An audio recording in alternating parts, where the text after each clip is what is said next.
తెలంగాణ ప్రజలందరికీ నమస్కారము. మొన్న ఈ హిరాల్డ్ కేసులో సోనియా గాంధీ గారికి, రాహుల్ గాంధీ గారికి నోటీసులు రావడం జరిగింది. అయితే ఈ కాంగ్రెస్ తెలంగాణలో ఉన్నటువంటి నాయకులు అసలు వాస్తవంగా ఆ అద్దంకి దయాకర్ గురించి మాట్లాడాలంటేనే అసలు నచ్చట్లేదు. కానీ ఒక్క మాట చెప్తున్నా, అద్దంకి దయాకర్ బిడ్డని బద్దాలు వలుగుతుంది అనుకుంటున్నామేమో. ఎవరేం అనుకోరనా? ఒక ప్రధానమంత్రి గారిని పట్టుకొని, ఒక ఈ దేశ హోంమంత్రి గారిని పట్టుకొని, ఏ అమిత్ షా, ఏ మోడీ, ఏందిరా నీది? ఇదేనా నీ కాంగ్రెస్ పార్టీ నేర్పించింది సంస్కృతి? ఇంత నీచమైన భాష మాట్లాడతారేంద్రా మీరు? ఏమనుకుంటారు? అసలు మాట్లాడే విధానాన్ని బట్టి మనకు గౌరవం దక్కుతుంది. అద్దంకి దయాకర్,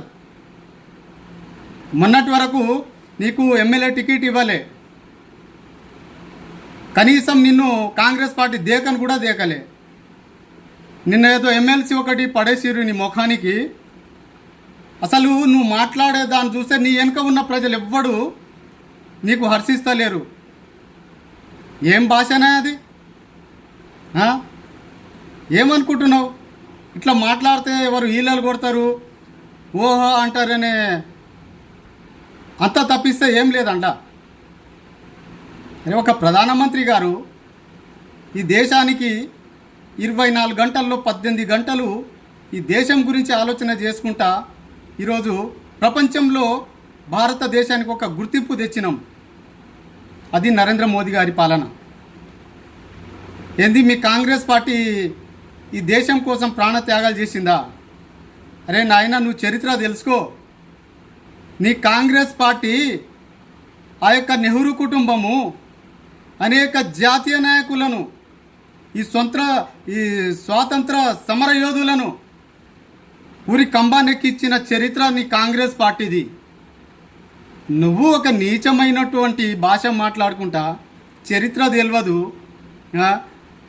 తెలుసా నీకొకటి? అంబేద్కర్ గారికి ప్రత్యక్ష ఎన్నికల్లో 2 సార్లు ఓడగొట్టింది ఇదే కాంగ్రెస్ పార్టీ. ఏం మాట్లాడతారా? కనీసం భాష మార్చుకో అద్దంకి, లేకపోతే బద్దలు వలుతాయి బిడ్డ నీకు అనుకుంటున్నావు. నేను ఎస్సీని, నన్ను ఎవరు ఏం చేసుకోలేరానా? నేను ఎస్టీనే. కానీ పద్ధతిగా మాట్లాడే సంస్కృతి నా పార్టీ నేర్పించింది. నీ పార్టీ ఇంకా ఏడవైనా అంతే, అదే భాష. తెలంగాణ ప్రజలు మన వాయిస్, మన మాట్లాడే ఒక మెసేజ్ను, ఒక మాట్లాడే విధానాన్ని ప్రజలు గమనిస్తుంటారు. అసలు అవన్నీ సోయి ఉండదా? అరే, కాంగ్రెస్ పార్టీలో ఉన్నటువంటి మొత్తం అంతేనా? కనీసం మార్చుకోవాలి. ఇంకోసారి భారతీయ జనతా పార్టీ, మా నరేంద్ర మోదీ గారి గురించి, మా జాతీయ నాయకత్వం గురించి చెడుగా మాట్లాడితే నువ్వు హీరో అయిపోవు, జీరో చేస్తాం బిడ్డ నువ్వు అనుకుంటున్నావు. ఒక్కసారి భారతీయ జనతా పార్టీ నాయకులు కళ్ళు తెరిస్తే కొట్టుకోపోతావు. అద్దంకి కొంచెం చేంజ్ చేసుకోవాలి. జై హింద్, జై భారత్.